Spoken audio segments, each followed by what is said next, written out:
Hey there, welcome to Synth Seeker. My name is Luke.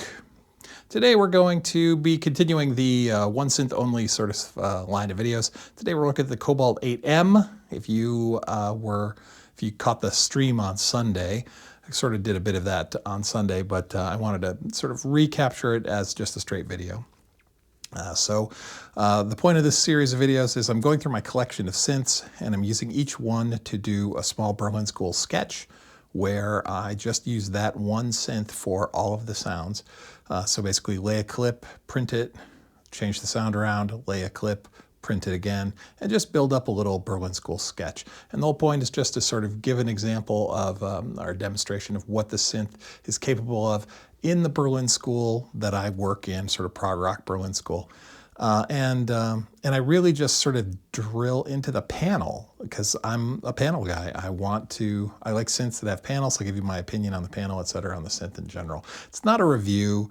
It's just how I feel about it. It's part of my collection, so it's something that I generally, will want to keep. But the point is I'll have a series of videos for each of the synths in my collection that I can use as a reference, or my friends can listen to if they want an example of what a synth can do. All right, so nothing exhaustive, right? So let's get started. So what is this? This is from Modal Cobalt 8M. It's been out for 5 years, 6 years. It's not new.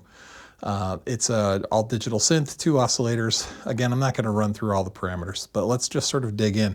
I like this synth. It does all of the... we're getting to a point where every synth can do everything, and this has some limitations, but it's got some really interesting oscillators in it in that it's virtual analog, finger quotes. I think it's more like an interesting timbre machine because the algorithms for the oscillators do interesting things besides the standard, VA stuff.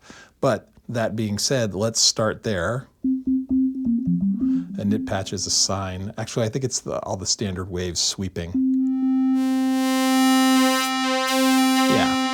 Yeah, so you can sweep through whatever. Let's do this. Let's go with, let's do a spread saw. Like everybody loves the super saw. We'll make a pluck out of this.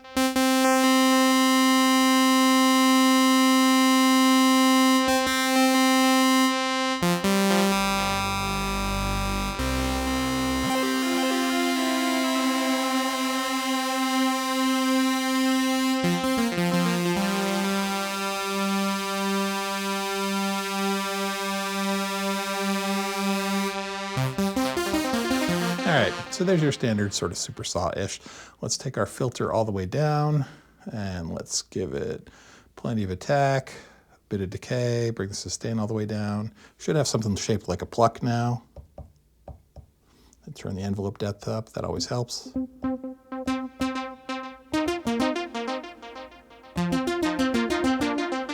All right, so the Cobalt has effects, but I've got effects running in Ableton here. Let's turn those off. We'll fall back on the Ableton effects if we can't get something we like out of the internals. Version 2 of the firmware for the Cobalt totally revitalized, changed around all of its sort of a lot of problems that people said it was too quiet. It fixed that. People were like, the reverb sounds like it's coming out of a tin can, which I agree with. It was terrible. The version 2 is still a little metallic, but it's a lot better. So let's do this. Let's go to effects slot 3. Let's stick a reverb in there. Let's see, reverb V2, that's the new one. All right, let's turn up our effects levels up. Let's turn our wet dry up.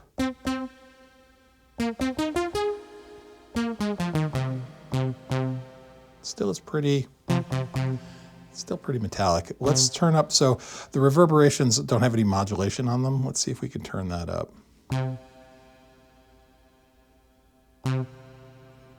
Let's see, shift. So let's talk about the panel while I'm doing this.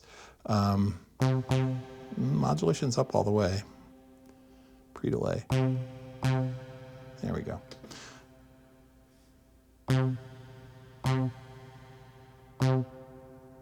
There we go. Too much time.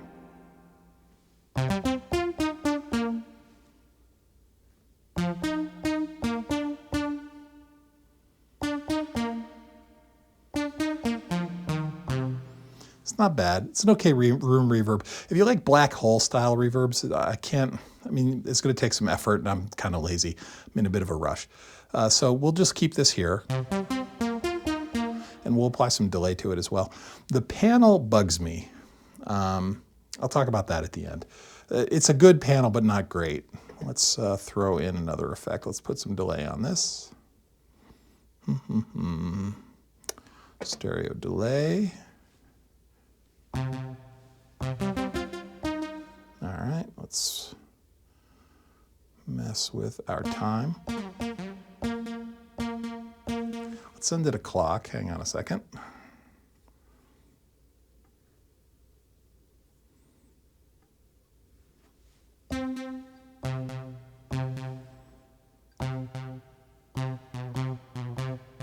All right, it's not syncing to tempo. Let's turn that on. Let's see, where is that going to be? Time, feedback, clock sync, on. So there's the menu diving here. All right, let's go back. All right, so we want dotted eighth.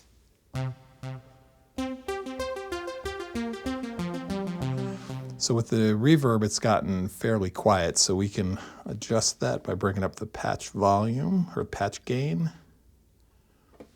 You could go over 100%. It'll start to clip, like supposedly in a pleasing way. Adding some nonlinear color to it. I don't know. All right, and let's go back to our effect and turn our feedback up.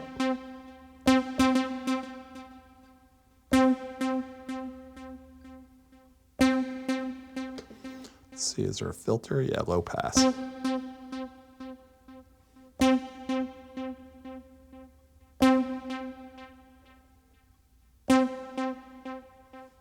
right, that'll do.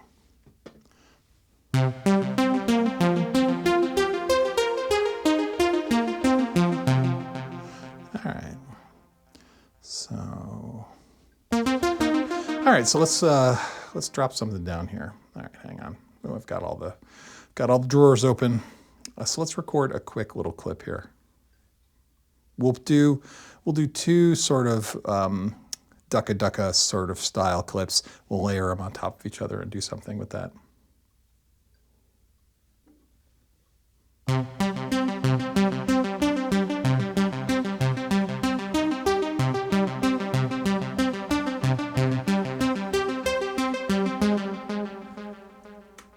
All right, so let's take that MIDI. We'll give it a nice little loop. Oops, give it a nice little loop. No, we're not going to open the help window. We want that. There we go. Let's see how this sounds. All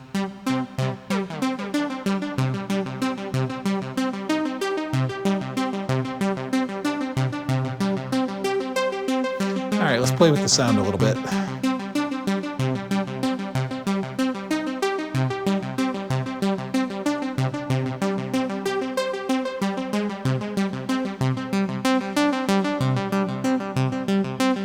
A little less super saw-y. I kind of like this more.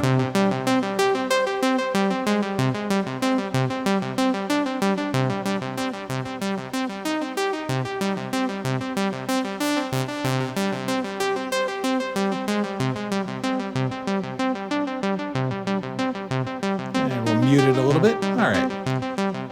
All right, let's print that. So over in Ableton. So printing hardware synths in Ableton, you hit, bounce to track. It counts down to wait for silence. You could skip that step if you want, and then it records it. Now, that's interesting. So we heard that the weird delay stuff. It takes a few beats for the Cobalt's sync to synchronize with the clock, it sounds like. When this ends, if we hear that sort of pitch shift again, we'll know. All right, let's listen to that.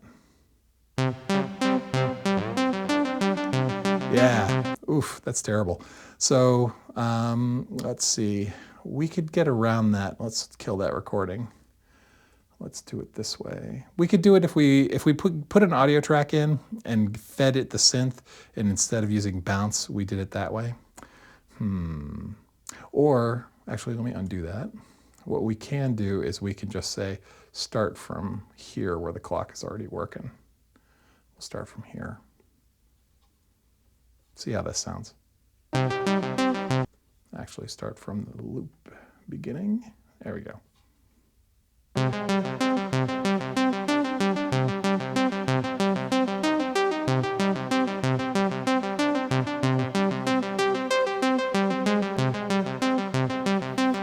Yeah, see, it's not great because I want to, this is a production problem, not really a problem with the synth. Well, you could argue that it's a problem with this. No, it's totally not the synth's fault. Like, so if the clock was running and I ran this into it, it would work fine. But the fact that it takes it a second to sync, it's a little annoying. Hang on a second. Let's do this. Let's listen to that. So we could also do this by, rather than syncing, we could do it manually. So go to our effects, go to our parameters. Let's see, mode clock sync on. I wonder if color has to do with the delay. Clean color. So I should be RTFMing. Let's find out.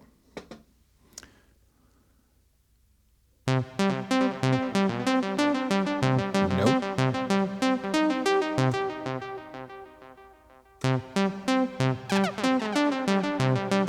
Nope. Okay, so that's not it.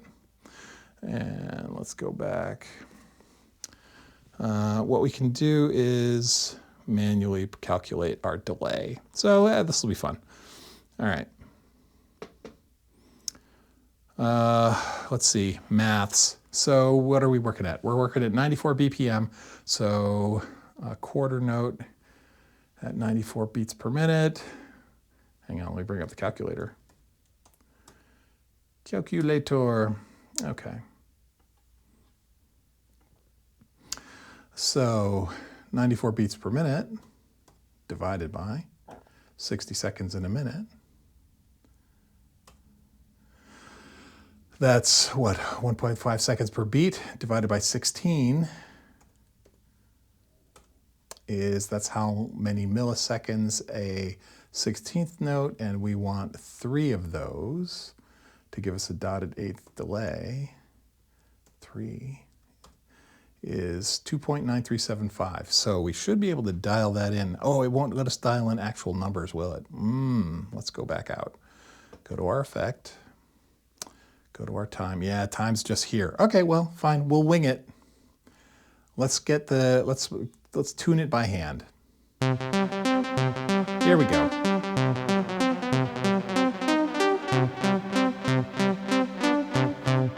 So that's 8th notes. Went a little longer.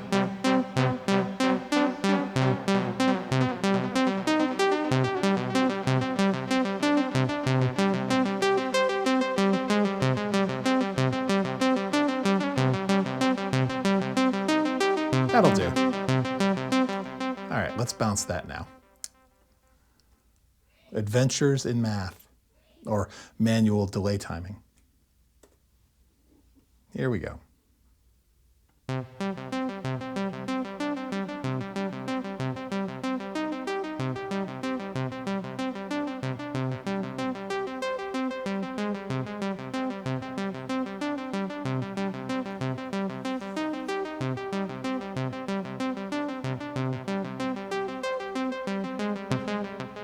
All right, let's see how that sounds now.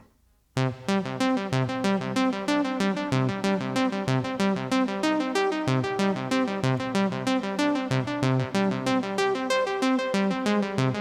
right, that gets the job done.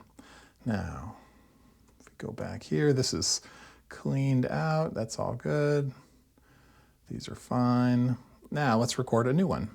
All right, so let's change the sound around. Let's change our algorithm to something else. How about a sync saw?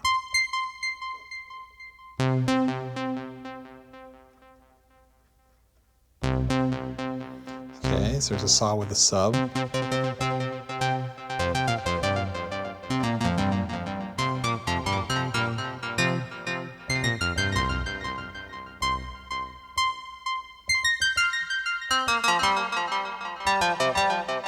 All right, so I want to modulate that knob there. So the Cobalt 8M has 3 LFOs. LFO 1's global, and LFOs 2 and 3 are on a per note basis, right? So I want to use the global LFO to modulate this thing. So we press LFO 1. This thing says I'm in a sine mode, now turn a knob, so we'll turn the tuning. We'll set the depth. And let's have this play. Bring the LFO depth up. Actually, so it's assigned. We'll press LFO 1. We'll set the rate to be something slow. We'll set the depth to be up.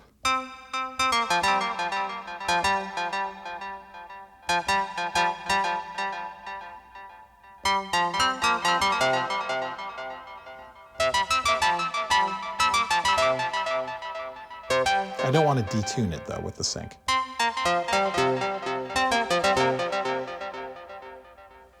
All right, let's see how this sounds. I'm not getting the modulation here. Let's go look at our mod stuff here. Let's see, our mod matrix. So mod slot 1, LFO is going to OS A, its status is on, okay.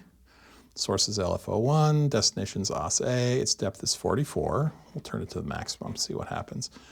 And clear is our only other option. Let's see. Sustain it for a second. There it is.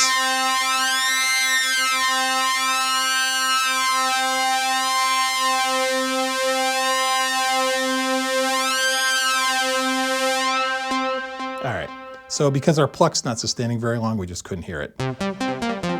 It is doing its job, though. Let's make the decay a little longer. All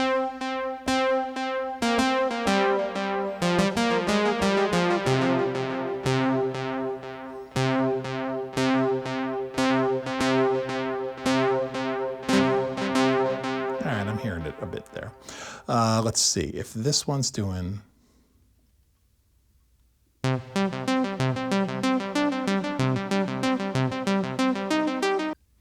Then this one, we'll make this one sustain out a bit. We'll go with release, and we'll go to our amp envelope, and we'll up our release. A little bit more.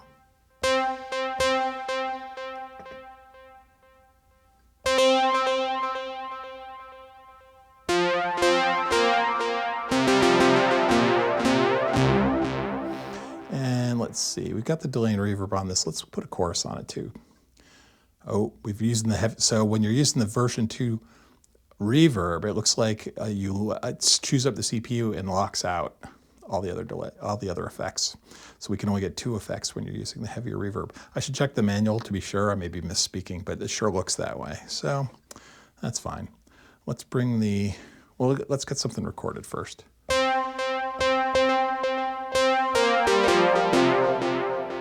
And we'll talk about when I'm printing this, playing with the depth knob. Let's record something. I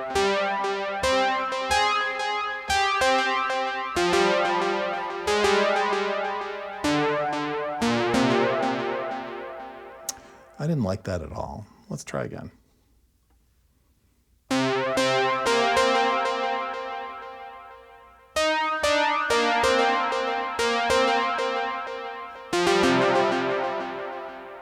There we go. How's that look? Check our length real quick. 5 measures. Or 4 measures.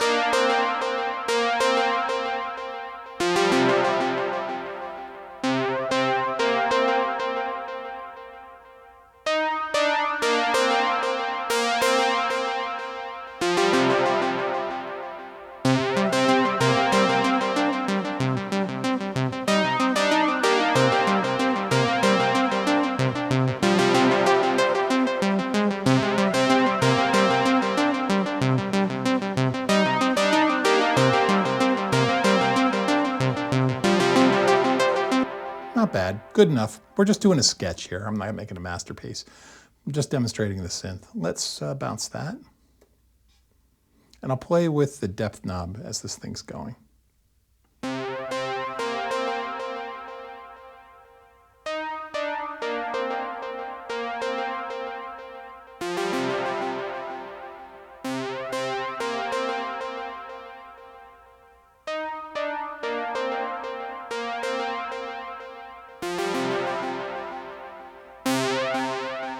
All right, so how do these sound now?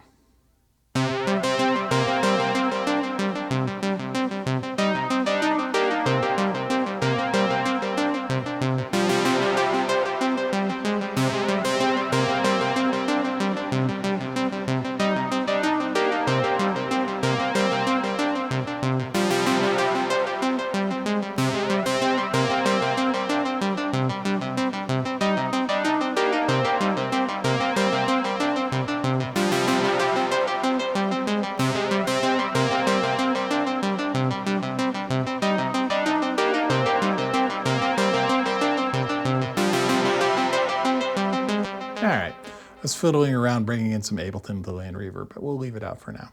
All right, so there's our 2 bits. All right, so that's a Berlin School bed. Let's move on and try and make a little bass here. So let's go back to...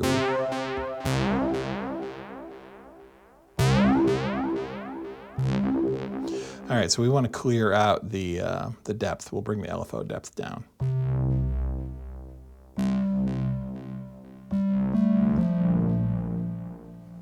We want this to sustain a bit too.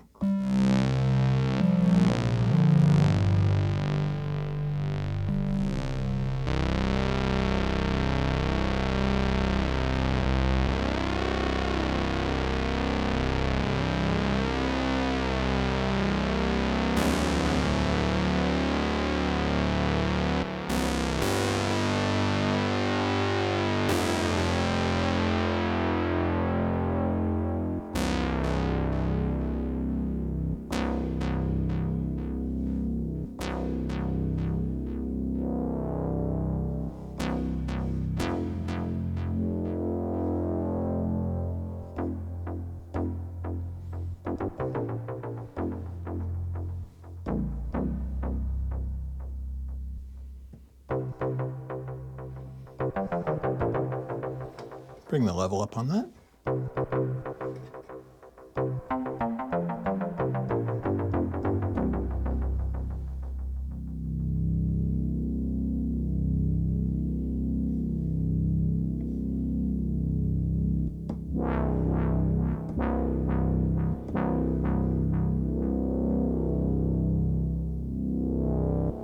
So I'm not getting into any serious programming in this.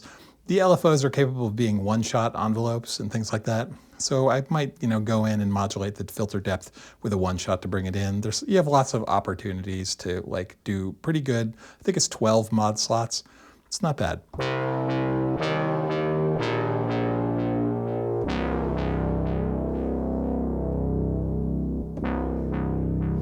right, let's see how this plays with it.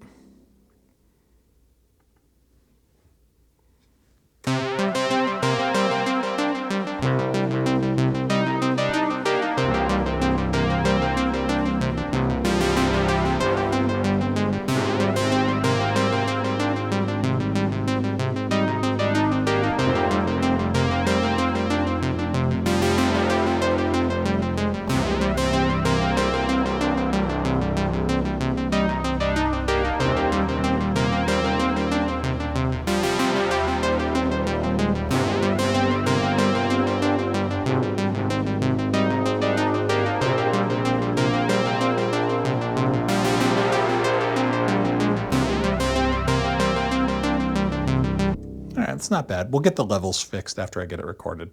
Let's record this. I'm just going to play the notes in, and then I'll play with the filter when we're bouncing it.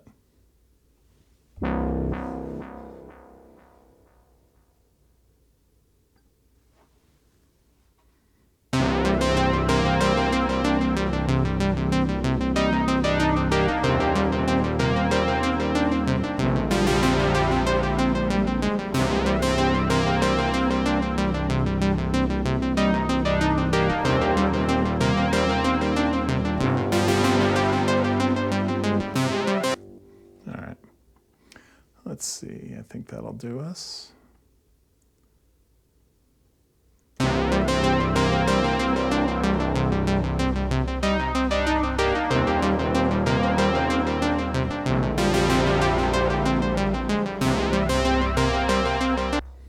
Let's bring that up. Let's bring it all up an octave and just see how it sounds.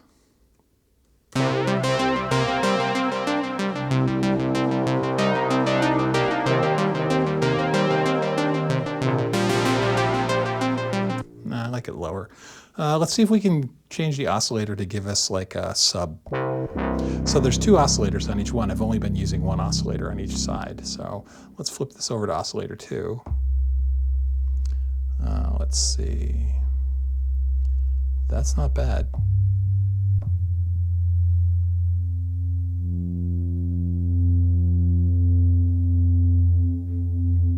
All right, let's mix those together.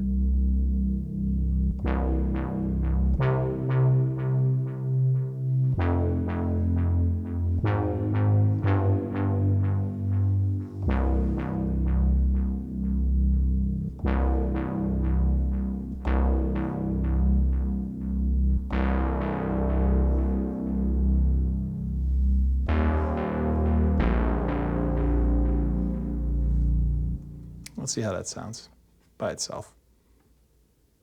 All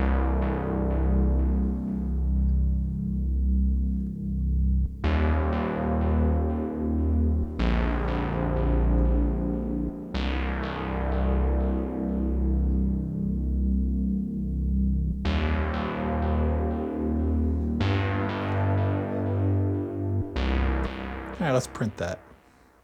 Let's hear it in context first.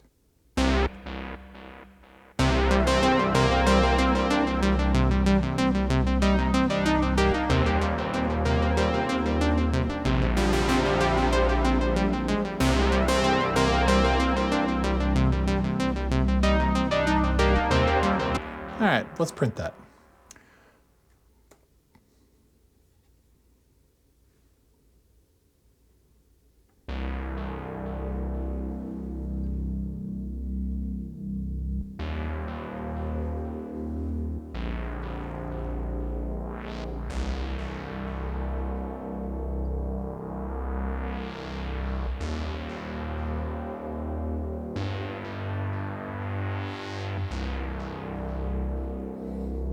Do a little filter sweeper too by hand.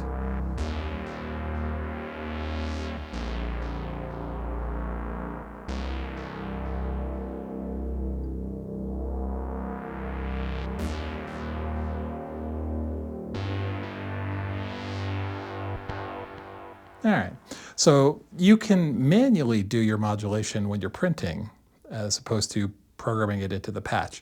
So if you're in a rush, you don't necessarily have to go put all of the modulations in you want. You just put enough and then leave, space for 2 hands to be playing with stuff.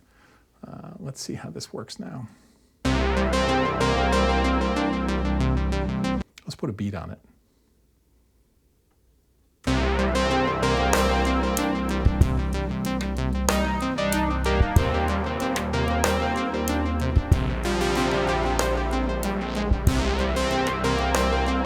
It's a little deep.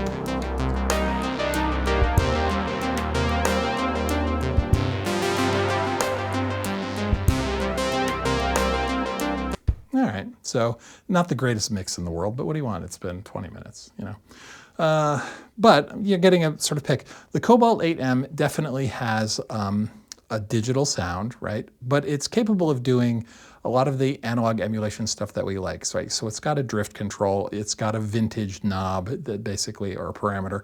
You can add, sort of jitter to the drift itself. Let's see, I want to talk about the panel.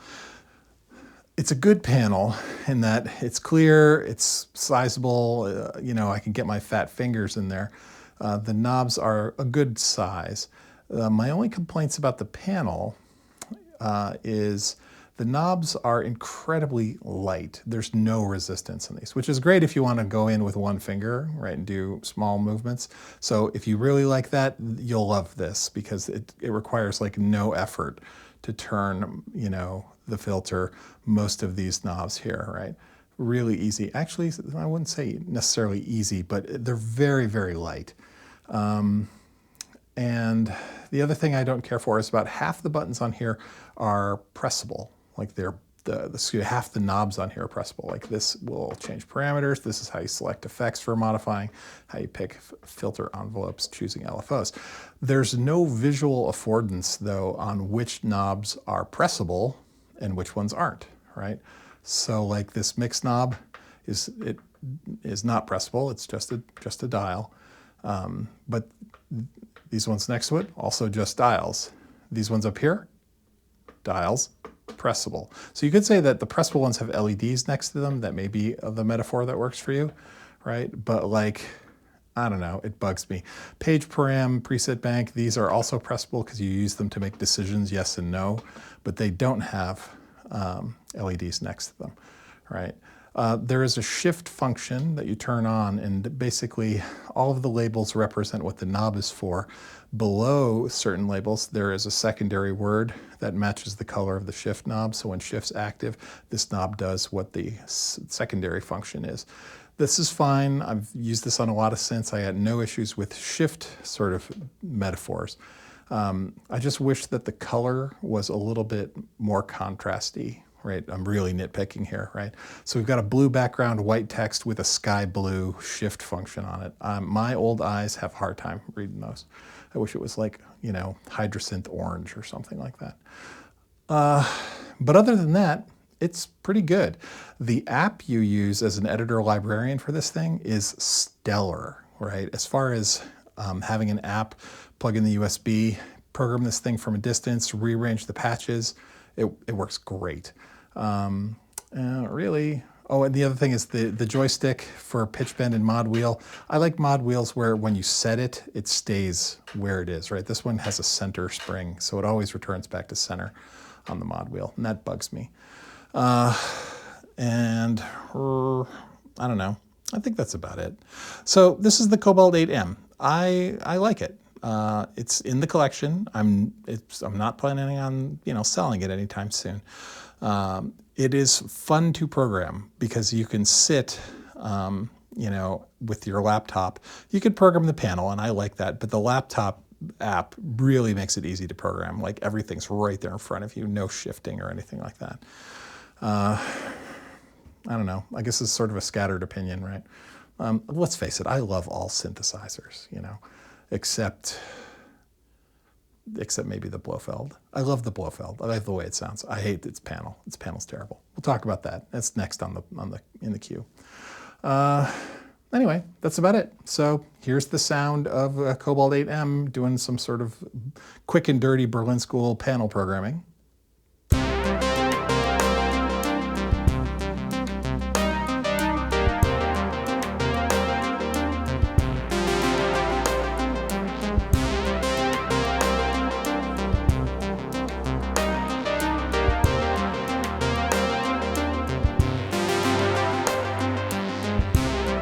So I guess that's about it.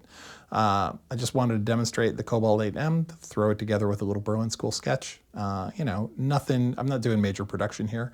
I'm just making some noise, showing you this is what it sounds like at a very surface panel level. I didn't get into advanced modulations.